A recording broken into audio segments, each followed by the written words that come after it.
I've been up here. 5, 4, 3, 2, 1.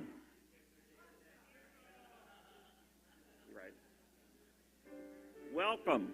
Please rise in body and or spirit and join in singing hymn number 21, For the Beauty of the Earth.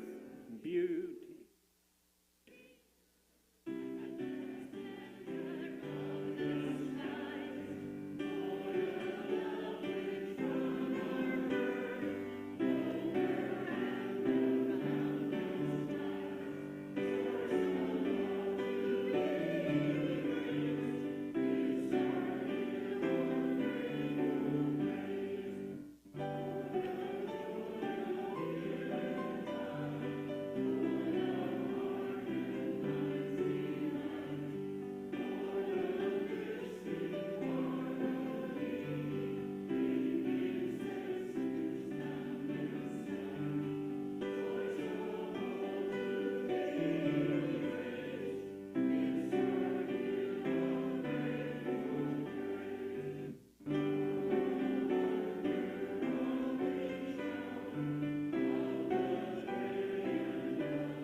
Welcome to this beautiful day in Sarasota.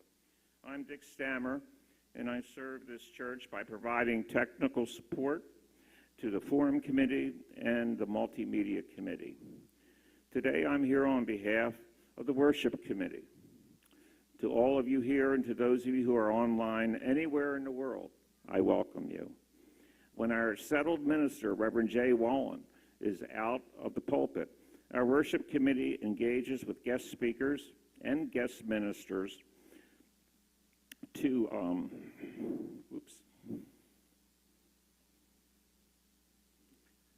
excuse me. It's a problem when you have it on your phone. You should probably have it on paper. I got it. Our worship committee engages with guest speakers and guest ministers to bring you a variety of voices and topics and perhaps experience worship a bit differently. Today, my wife, Jody McBrien, is our guest speaker. Jody, for many of you who don't know this, she has been a member of this Unitarian church for 20 years, and she's also been a professor at University of South Florida for 20 years. And she is a constant inspiration to me in the 11 years that we've been together. I consider her a true social justice warrior on an international scale, since she does so much work with refugees in serious, dangerous situations and with other governments in providing the necessary services that they provide. And so I just want to publicly thank her for the enrichment that she's given me in that. Thank you, Jody.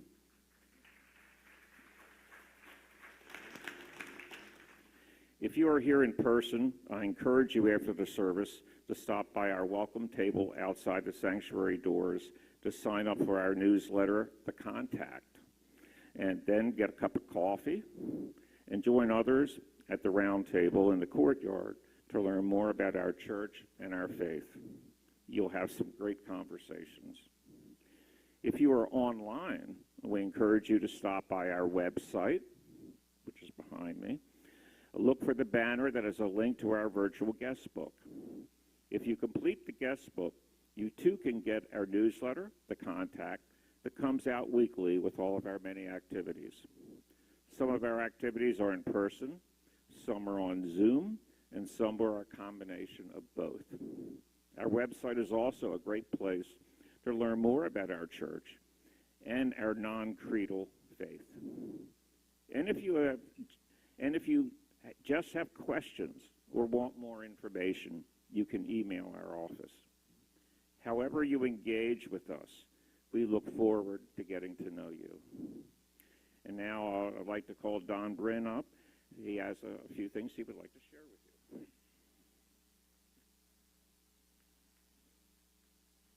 It's not really a few things, it's just one.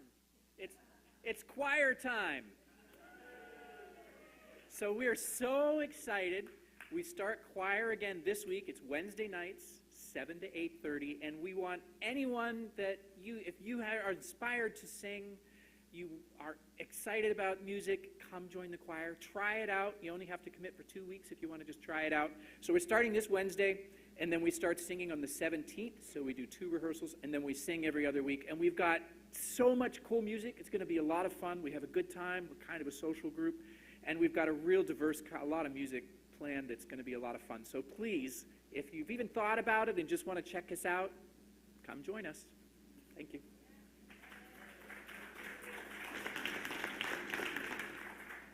I'd like to introduce Catherine Bonner, who's going to be providing some additional special announcements.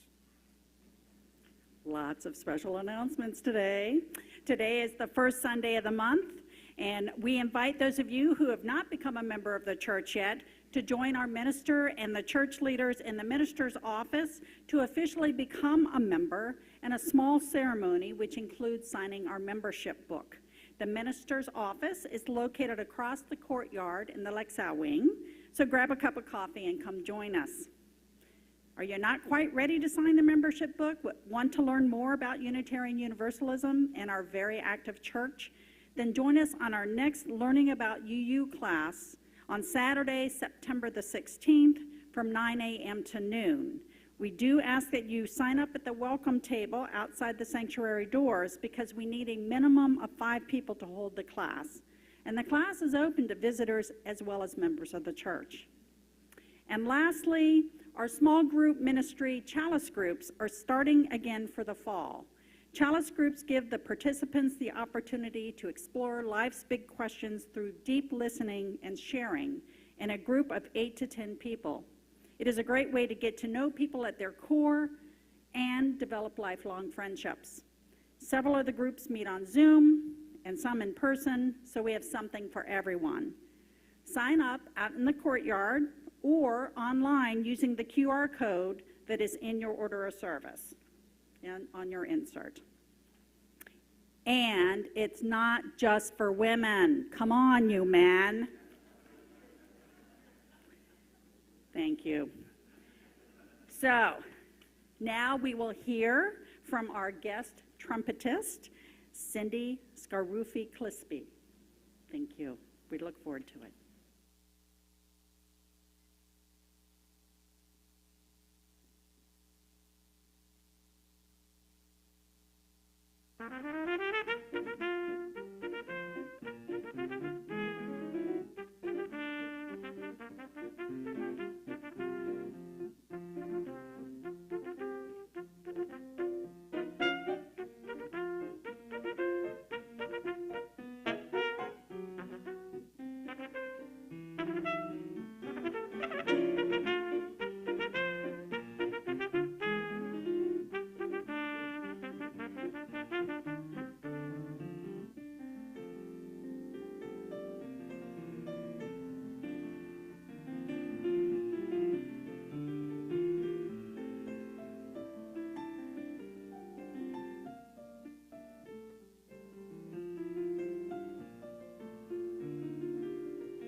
was wonderful. Thank you so much.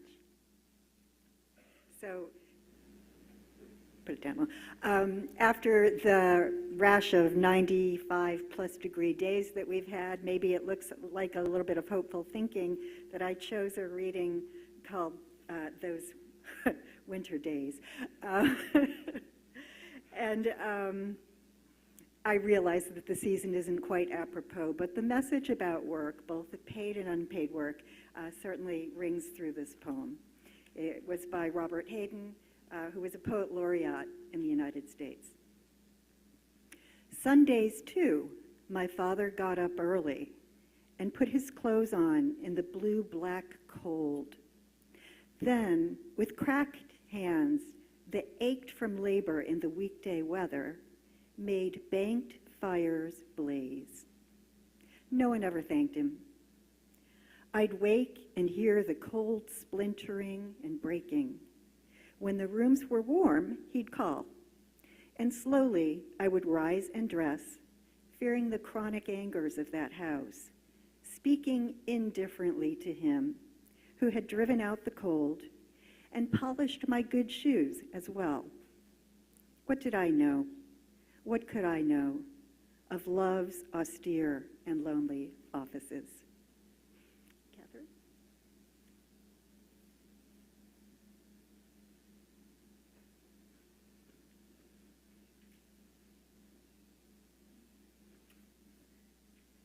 So say the chalice lighting words. It should be up here. As we light this chalice, the symbol of Unitarian Universalism, we affirm our second principle: justice, equity, and compassion in human relations. Thank you, Anna. So today's story is one that I read to you 4 years ago, which seems like a lifetime, definitely BC, before COVID. But its themes seem to fit well with our sermon topic today, so I hope you will enjoy the repeat. So today's story is The Retired Kid by John Agee. It's hard work being a kid. First of all, there's school. And then there's soccer practice, and violin class, and voice lessons, walking Sparky, babysitting your little sister, and not to mention having to eat your vegetables, broccoli, ugh. So one day, Brian decided to retire. It's been a wonderful 8 years, he said, but I need a break. Well, his parents thought he was joking, so they threw him a retirement party. But Brian was serious. The next day, he flew to Florida to the Happy Sunset Retirement Community. Now, Happy Sunset was a lovely place. There was a swimming pool and tennis courts and a snack bar. Wow, thought Brian, I should have retired years ago. Happy Sunset was full of interesting people. There was Ethel and Wally and Tex and Myrtle and Phyllis. And there was Harvey, a retired plumber. So, what did you used to do? He asked Brian. I was a kid. A kid, said Harvey. Well, that's hard work. Being retired was not hard work. There were card games. There was golf. There were long afternoon naps. Some days Harvey took Brian fishing, or to a ball game, or to the movies. So, what do you think, kid? Harvey said. Is it retirement a blast? But Brian wasn't so sure.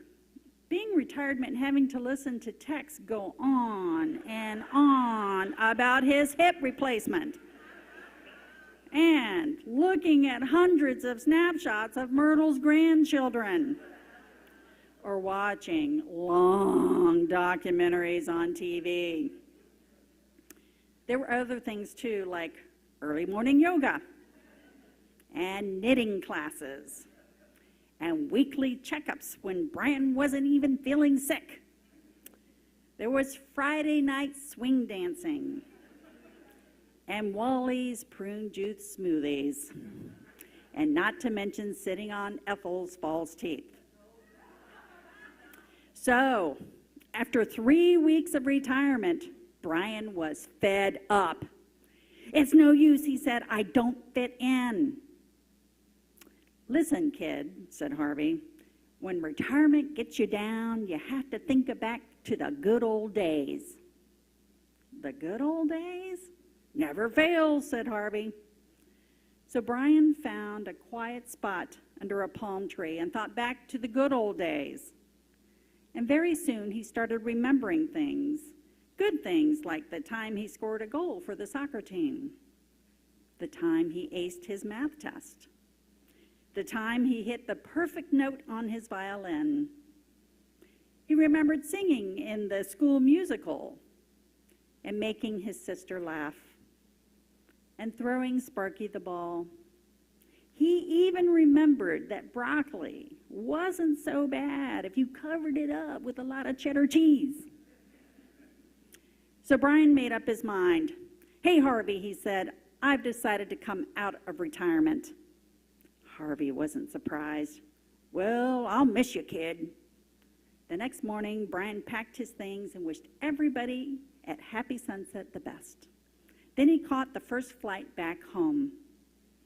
His parents were happy to see him, and so were his teachers and all of his pals. "It's hard work being a kid," said Brian, "but guess what? I love my job." So Brian figured out pretty quickly that being active in life and the things that interest you is simply the best. But what he didn't know is that his parents had talked to the Happy Sunset Retirement Center to have the residents act like stereotypical retirees to help Brian figure this out faster. And I'm not here to say that maybe some of what Brian experienced doesn't happen in our retirement communities, but I do know that many retirees find that after the first blush of retirement fades, that staying active in our communities, volunteering to help in some form or fashion, is just as rewarding as the careers that they left behind in their retirement. And without the energy and idealism of our young workers, countered with the wisdom and experience of our older volunteers, our world would be lacking. That's it for today. So now I invite our younger UUs to join me in the West Wing for a happy, no labor, no lesson day where we'll just play games. Thank you.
Thank you. That was beautiful.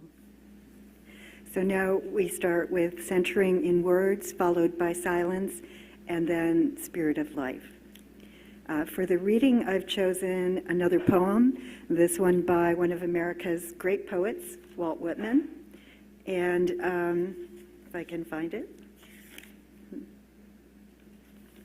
Here we go. It's something that I kind of think of when I consider my own work now, especially when I'm just a couple years away from retirement. It can get easy to get caught up in our own self-importance and how we apply value and prestige to work at the expense of missing other things that are quite valuable. When I heard the learned astronomer, when the proofs, the figures, were ranged in columns before me, when I was shown the charts and diagrams to add, divide, and measure them, when I, sitting, heard the astronomer where he lectured with much applause in the lecture room, how soon, unaccountable, I became tired and sick, till rising and gliding out, I wandered off by myself in the mystical moist night air, and from time to time looked up in perfect silence at the stars.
We've come to that time in our service now when we ask you to support the work that this church does. Please be as generous as you can. For those online, there's a link to donate in the description of the YouTube video or on our website right under the description of today's service. For those here, there is a QR code on the order of service for your convenience. Let this sacred time begin.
so much.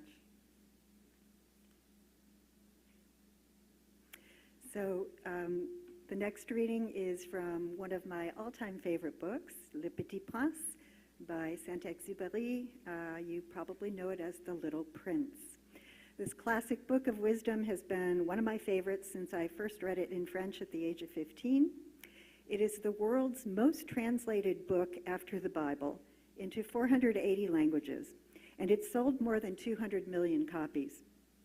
There were several great chapters I could have chosen. I picked one that is very similar in meaning to the Whitman poem. And again, it reminds us that we can get so caught up in our work that we overlook what is important in life. So this is chapter 23, and if you remember the book. "Good morning," said the little prince. "Good morning," said the sales clerk. This was a sales clerk who sold pills invented to quench thirst. "Swallow one a week, and you no longer need to feel like you have to drink." "Why do you sell these pills?" "They save so much time," the sales clerk said. "Experts have calculated that you can save 53 minutes a week." "And what do you do with those 53 minutes?" asked the little prince. "Well, whatever you like." "If I had 53 minutes to spend as I like," the little prince said to himself, "I'd walk very slowly toward a water fountain."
piece of music. Thank you so much. It's beautiful. So good morning and happy Labor Day weekend. And I hope that you all came through last week's storm pretty much unscathed. I think, hopefully that will be it for this year, but hopefully you didn't have too much damage. So this Labor Day weekend, I'd like to talk a little bit about the challenges of contemporary paid labor. I'll follow it with ways to consider labor, whether paid, voluntary, or simply a part of our daily lives, to create purpose and meaning in our lives. I checked online to see if there was a theme for 2023 Labor Day, and there was. This year, the theme is a safe and healthy working environment as a fundamental principle and right at work. Labor Day has been a national holiday since 1894, signed into law by President Grover Cleveland as the result of labor unions and activists who demanded recognition for both the contributions and the mistreatment of workers at the time. So while many of us think of Labor Day as a time for backyard barbecues, parades, and the official end of summer, putting away our white clothes, its origins were very much centered on the theme that was chosen for this year. The theme is coming off the back of COVID-19 pandemic, in which many frontline workers, from medics to grocery store employees, placed themselves at risk to take care of us. Those in the medical profession placed themselves at tremendous risk by working with COVID patients well before there were any vaccines to reduce their risk of death from the virus. Perhaps second to them were poorly paid employees in grocery stores, without whom we would have gone hungry and been without other essential items. I was well aware of this, as my son was working for low wages at Publix at the time. If he got sick, he wouldn't have even had paid sick days then. COVID changed the way in which the world works. I was one of the fortunate many who was able to continue my employment online, and I'd actually been teaching online years prior to COVID. So I've gotten pretty good at it, and now I love the flexibility that allows both me and my students. I'm not alone. According to 2022 Pew Research, 64% say that working at least part-time from home has helped them balance their work with their personal lives. 44% say at-home work has made it easier for them to meet deadlines. And 60% say they'd like to work from home all or most of the time. Of course, not all of us have that kind of a choice. About 60% of US jobs require workers to go to their workplace. And of those that can work from home, 60% say they feel less connected to their coworkers. The 2023 theme, a safe and healthy work environment, is important. But I have to say that for me, it's not the most important issue when it comes to American employment, unless we see safety as also providing wages that are sufficient for adequate food, safe housing, and medical care. And though minimum wage and a 40-hour work week were originally legislated to protect workers, the federal minimum of $7.25 an hour, $2.13 if you happen to be wait staff at a restaurant, not raised since 2009, hardly protects the US worker. So I figured it out. Minimum equates to about $1,280 a month at 40 hours. Try getting a safe apartment in Sarasota for $1,200. Add to that food, transportation cost, clothing, childcare, insurance. It's no wonder that so many people in this country end up working far more than 40 hours a week. A 2019 Small Business Trends report found that 54% of people in the United States work between 40 and 49 hours a week, with 22% working 50 to 59 hours, and 9% working more than 60 hours a week. In this country that's been one of the richest countries in the world for over 60 years, 64% of the population lives from paycheck to paycheck. The 2023 ALICE report, and ALICE stands for Asset Limited, Income Constrained, Employed, showed that the group of working poor in the Suncoast region grew by 28,000 to 615,627 households between 2018 and 2021. They can't take vacations. Some can't afford to have children. They can't save for retirement, and they can't afford to buy a home. Many find it difficult to pay rent.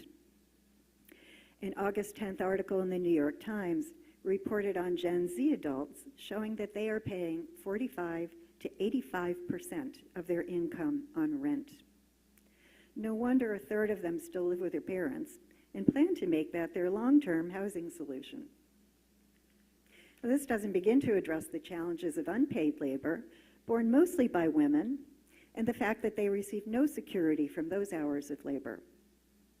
A 2020 New York Times article found that women's unpaid labor amounted to $10.9 trillion internationally. This is more money than that made by the 50 biggest companies in the world. The US share of that was $1.5 trillion.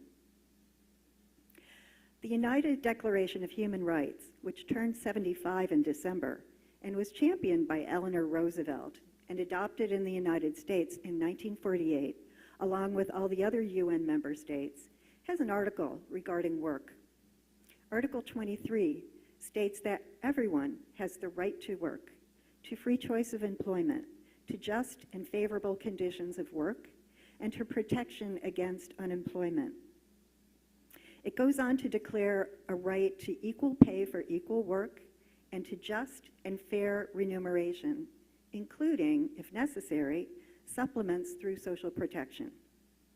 We're just not there yet. For at least half of the population in Sarasota, parents are working 2 to 3 jobs to make ends meet, with the result that they simply can't be there all the time for their children. Children are living in their parents' homes well into their adult years because they can't afford housing. And we know in Sarasota, affordable housing keeps getting sidelined as developers want top dollar for their buildings.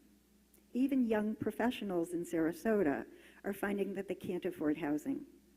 Many have stayed or moved back in their parents' home. And for adults who might want to typically start downsizing in retirement, this creates a challenge. My kids are a great example, and as I have said, I think, my family is certainly not one with a low income, nor do my kids work at minimum wage jobs. But as I look at it, I see the demise of the middle class family. When I was a kid, my mom didn't work for wages until I was in high school. We didn't take fancy vacations, but my parents managed to build a small ranch house for us in Western New York, then bought a house in Connecticut when Dad got a new job. They paid for my undergraduate education. They retired in their 50s and lived for 17 years in Ireland, returning a few months every year to the United States. I'm delighted to say that my mom is here visiting in our congregation today, and I am very fortunate to still have her in my life. My history is different. I've worked since I was 16 years old, with a couple short breaks, so I'm close to 50 years and counting. I'm not sure I'll ever actually feel safe to completely retire. I think when I leave the university, in fact I plan, and I'm working on it now, I will probably do freelance work, just to feel financially safe. Oh, I've lived the life. I've been to about 50 countries, some many times. I've lived in Ireland, New Zealand, Japan, and France. Of course, I've worked in these countries doing research and teaching, but the idea of working 35 years of my life and then retiring, that's a fantasy.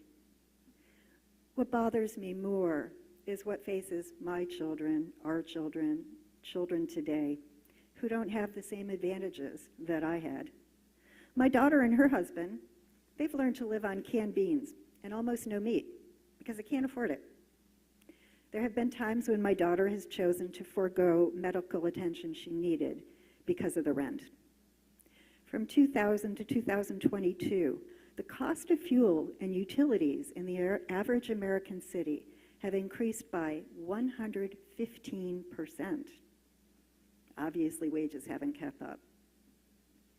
My son, he turns 40 in September, works at in IT at the district attorney's office. He can't afford an apartment in Sarasota, so he lives with Dick and me. The U.S. provides some of the lowest wages in the industrialized world.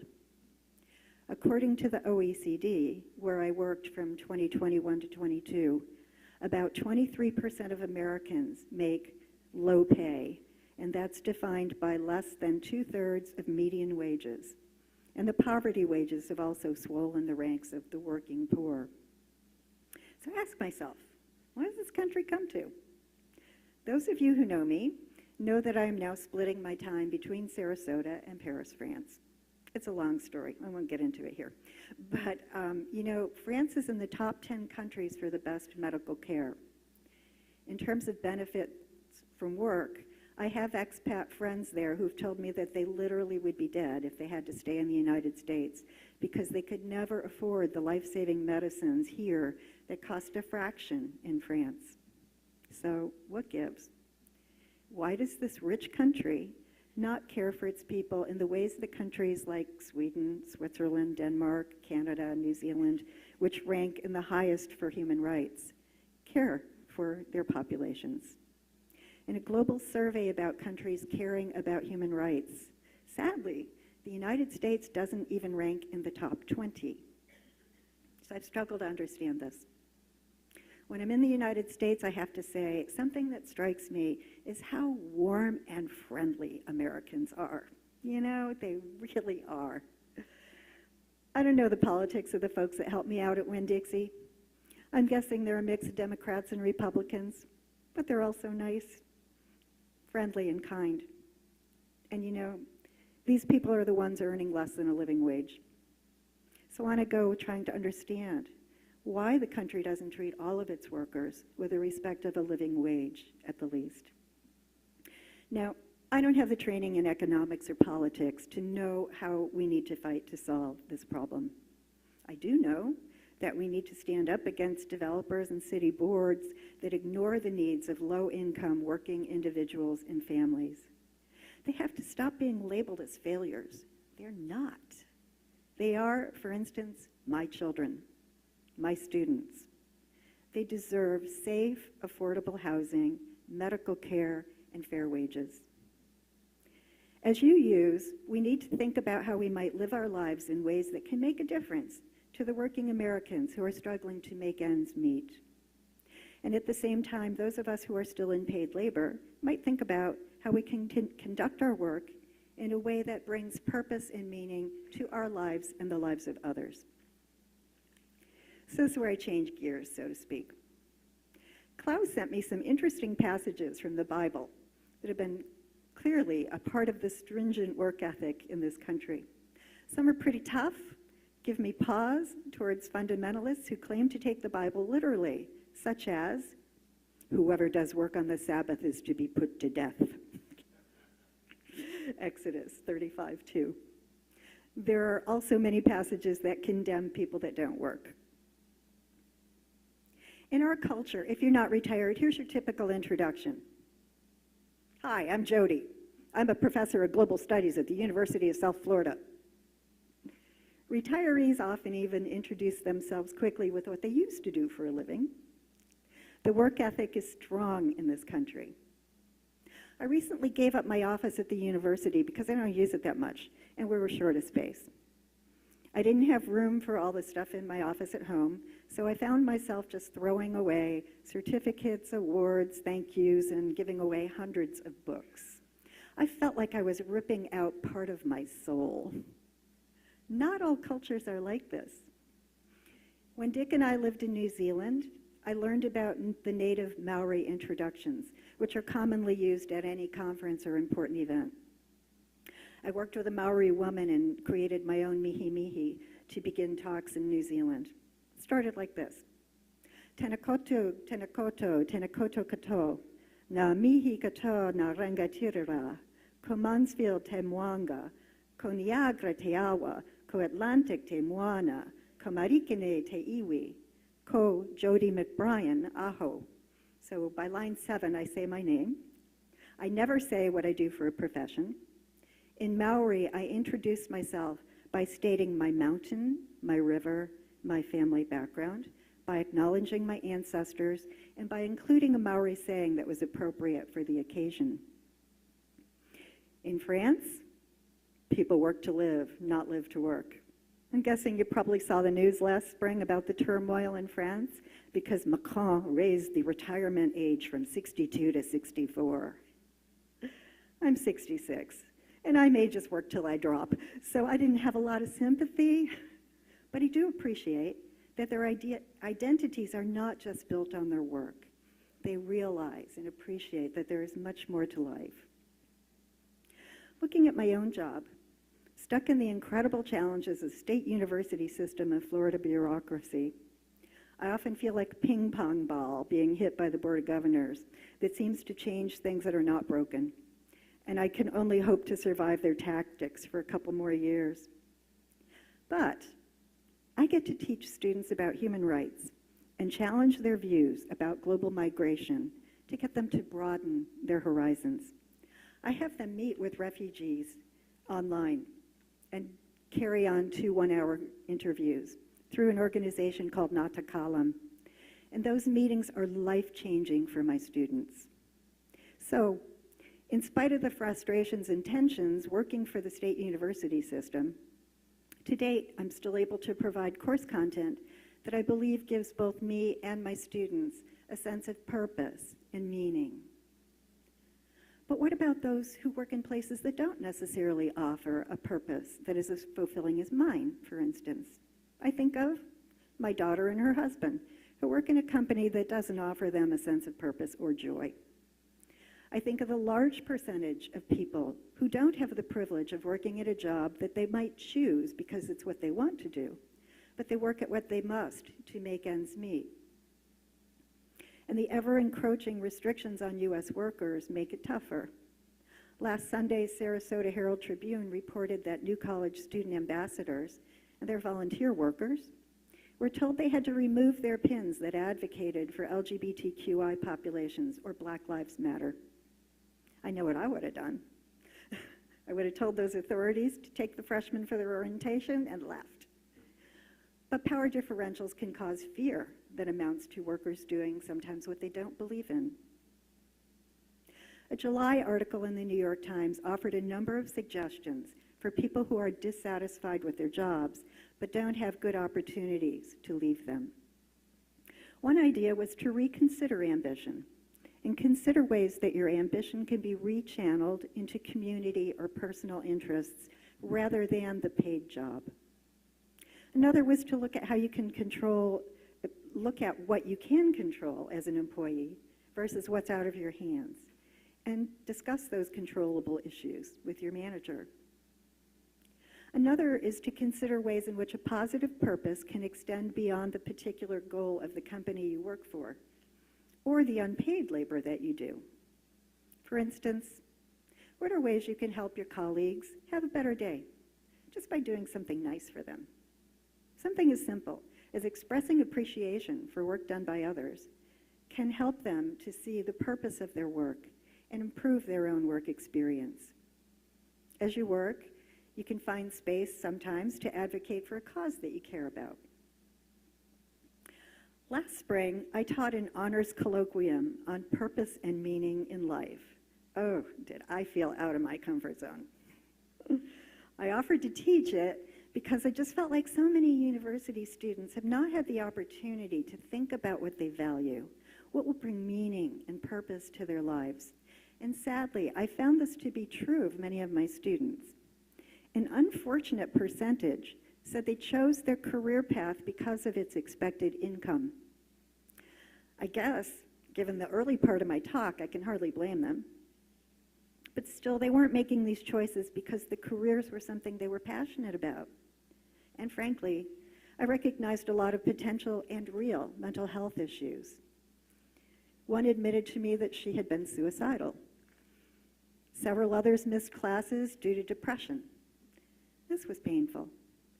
These are young adults, just starting out. Should be the time of their lives.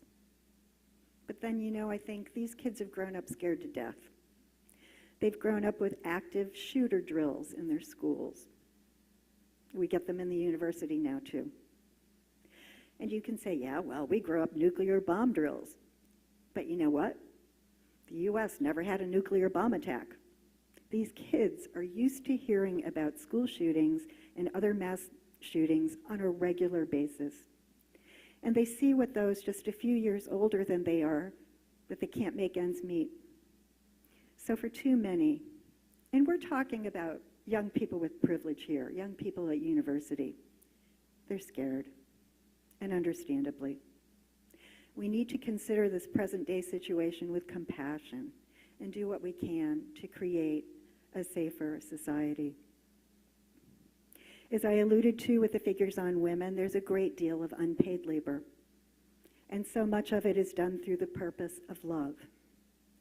Poet laureate Richard Hayden so beautifully described that kind of labor, gone unthanked by his stepfather, who got up early even on Sundays in the winter to be sure that the house was warm and that the children's shoes were clean when they got up.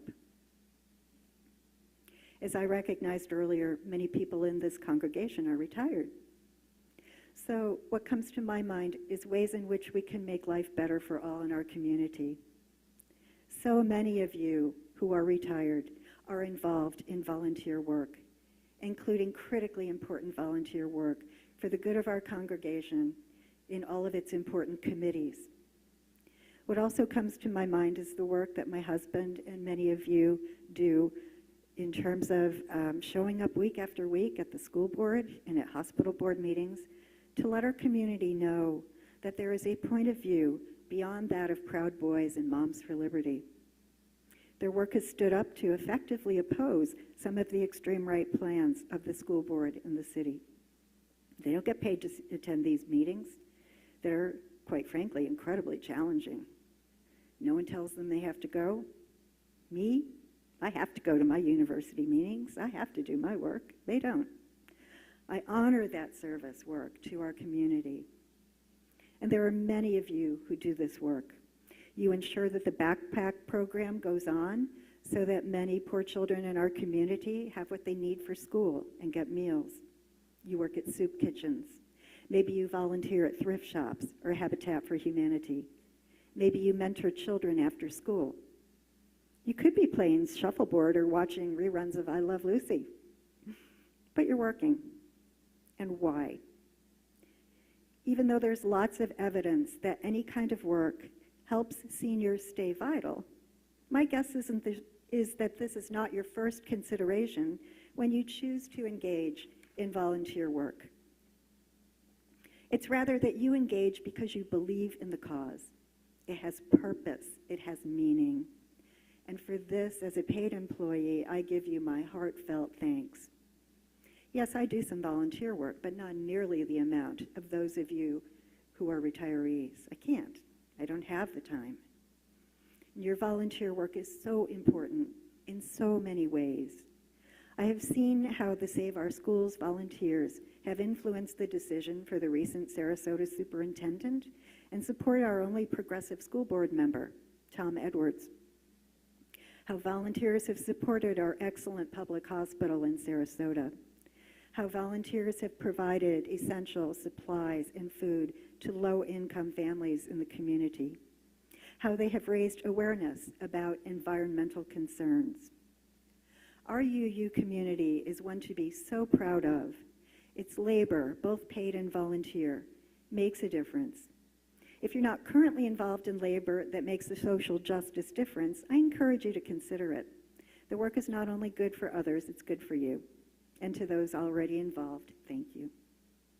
And now, mindful of the work ahead of us, I do suggest that you take this Labor Day weekend to relax. Enjoy those barbecues and gatherings. And now, if you would rise in body or spirit as you're able, we'll sing our closing hymn, Blue Boat Home.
Be ours a religion, which like sunshine goes everywhere. Its temple all space, its shrine the good heart, its creed all truth, its ritual works of love, its profession of faith, divine living. And now we can say the words together as I extinguish the chalice.